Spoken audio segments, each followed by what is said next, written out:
ഹദീസ് ബുഖാരിന്ന് ഞാൻ നിഷേധിച്ചിട്ട് ഞാൻ ലഈഫാക്കിയിട്ട് എന്തേ നഷ്ടപ്പെട്ടു? സലാം സുല്ലമിയുടെ കുപ്രസിദ്ധമായ ക്ലിപ്പ്, അതൊന്നും മറക്കാൻ പറ്റാത്ത ക്ലിപ്പാ. കാണിച്ചു കൊടുക്കും മോനെ. ഇതന്നെയാ പറഞ്ഞത്. ഞാൻ 60 ഹദീസ് ലൈഫാക്കിയിട്ട് മുജാഹിദ് എന്തെങ്കിലും നഷ്ടപ്പെട്ടുള്ള സുന്നത്ത്? നിങ്ങൾ 60 ഹദീസ് ലൈഫാക്കിനെ പറയില്ലാതെ കൂട്ടാൻ ഞാൻ ഒരു ഹദീസ് ലൈഫാക്കിയോണ്ട് മുജാഹിദ് പ്രസ്ഥാനം വിശ്വസിച്ചു പോകുന്ന ഏത് വിശ്വാസത്തിനെ നഷ്ടം സംഭവിച്ചത്? ഏതും സംഭവിക്കൂല. കാരണം മുജാഹിദികൾ നിങ്ങളെ വാക്ക് സ്വീകരിക്കൂലല്ലോ. നിങ്ങളെ വാക്ക് സ്വീകരിക്കണം. നിങ്ങളെ മുരീദന്മാർക്ക് നഷ്ടം സംഭവിച്ചു. കുറെ എണ്ണത്തിന് താടി പോയി, കുറെ എണ്ണത്തിന്റെ തുണി നിലത്തുകൂടിയാണ്. എന്ന് മാത്രല്ല, ബൈക്കിന്റെ പിന്നിർത്തി അന്യപെണ്ണിനെ കൊണ്ടുപോകാനാ നിങ്ങളെ ഫത്വ അല്ലേ? സ്പർശനം ഒഴിവാക്കാൻ പരമാവധി ശ്രമിക്കണം. അപ്പൊ പേരോട് പറഞ്ഞു ശ്രമിച്ചാൽ മതി, ഒഴിവായിക്കൊള്ളണം എന്നില്ല. ഇങ്ങനെ നാണം കെട്ട ഫത്വ കൊടുത്തു. എവിടുന്നാ കിട്ടിയത്? അവർ നിങ്ങൾ ഉപയോഗിച്ചത് ബുഖാരിന്റെ ഹദീസാ അല്ലേ? നിങ്ങൾ പറഞ്ഞത് നിങ്ങൾ 60 ഹദീസ് ലഈഫ് ആക്കിയിട്ടില്ല എന്ന് പറയണില്ല, മൂപ്പര് ലഈഫ് ആക്കിയിട്ടുണ്ട്. മുജാഹിദുകൾക്ക് എന്താ നഷ്ടപ്പെട്ടത്? മുജാഹിദുകൾ നിങ്ങളെ വാക്ക് തഖ്ലീദ് ചെയ്യുന്ന കാലം കടന്നുപോയി. അതുണ്ടാകില്ലെങ്കിൽ തിരിച്ചു വരില്ല.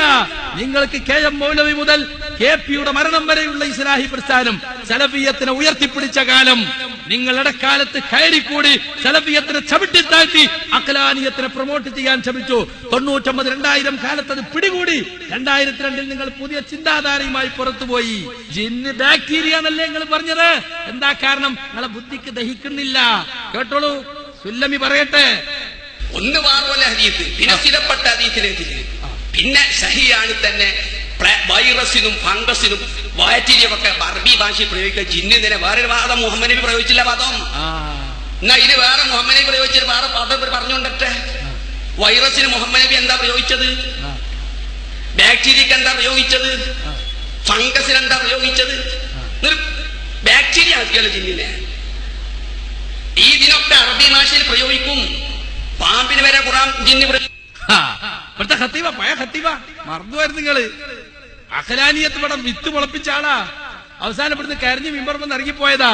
എന്നെ പുറത്താക്കിയോ എന്നും പറഞ്ഞിട്ട്. എന്താ സംഗതി എന്നറിയോ? ഇയാള് പറയാണ് ബാക്ടീരിയക്കും വൈറസിനും മുഹമ്മദ് നബി എന്താ പറഞ്ഞത്? മുഹമ്മദ് നബി എന്ന് പറയും, പല മുഹമ്മദ് നബി എന്നല്ല. ആയിക്കോട്ടെ, എന്താണ് പഠിപ്പിച്ചത്? ഇയാൾക്ക് ദഹിക്കാത്തതാ പ്രശ്നം. നിങ്ങൾ രാവിലെ എണീറ്റാൽ 3 പ്രാവശ്യം വെള്ളം കയറ്റി ചീറ്റണം. അവന്റെ നാസാരന്ധ്രങ്ങളിലാണ് രാത്രി പിശാച് കഴിച്ചൂട്ടിയത്. മലക്ക് അഭൗതിക സൃഷ്ടിയല്ലേ? അഭൗതിക സൃഷ്ടിയെ മൂക്കിലെത്തുക? അയാൾക്ക് സംശയം. അപ്പൊ ഇയാളുടെ മൂക്കിലെ കൊറ്റൻ അല്ലെങ്കിൽ മൺതരി റോഡ് സൈഡ് കിടക്കുന്നവർക്ക് അവർക്ക് മാത്രമുള്ളതാണ്. പറഞ്ഞില്ലേ നിങ്ങൾ? പ്രസംഗിച്ചില്ലേ നിങ്ങൾ? നാണക്കേട്. അതുപോലെ കക്കൂസ് കയറിയ പൊളിയുടെ തൗഹീദാ മടവൂരിന്റെ തൗഹീദ്. കാരണം ജിന്ന ഭൗതികാണ്. അപ്പൊ ഹുബുദും ഹബായിദും ആൺപിശാചും പെൺപിശാചും സുല്ലമി ചോദിക്കുന്നുണ്ട്. ക്ലിപ്പിടാൻ സമയമല്ല, വേണ്ടി വന്നതൊക്കെ നമുക്കടാ. മടവൂരിസം ഒന്നുകൂടി പൊളിച്ചെഴുതണം, അപ്പോഴേ മനസ്സിലാകുള്ളൂ. ഹുബുദ് ഹബായിദ് ആൺപിശാചും പെൺപിശാചും. സുല്ലമി ചോദിക്കുക, ആൺപിശാചും പെൺപിശാചും അതിനുള്ളിൽ എന്താ മധുവിത ആഘോഷിക്കുക? അതായത് കേരളം പിടിച്ചു വെക്കേ. കാരണം അഭൗതിക സൃഷ്ടി അങ്ങനെ കക്കൂസിൽ വന്നതാ മൂപ്പര പ്രശ്നം. കണ്ടങ്ങള്. അപ്പൊ മൺതരിയാക്കി. എന്നിട്ട് മൂപ്പര് പറഞ്ഞു അവിടെ ആൺകൊതുവും പെൺകൊതുവാണ് ഉദ്ദേശം. അപ്പൊ കൊതുവാക്കി, മൂക്കിലെ പൊത്തനാക്കി, ബാക്ടീരിയാക്കി, വൈറസ് ആക്കി. ഇതന്നെ ഹദീസ് നിഷേധം. അല്ലാതെ ഹദീസ് പ്രമാണമല്ല എന്ന് പറയലല്ല. പോയി ഇങ്ങെത്തുന്നത് ചേകനൂരിസത്തിലേക്കാണ്.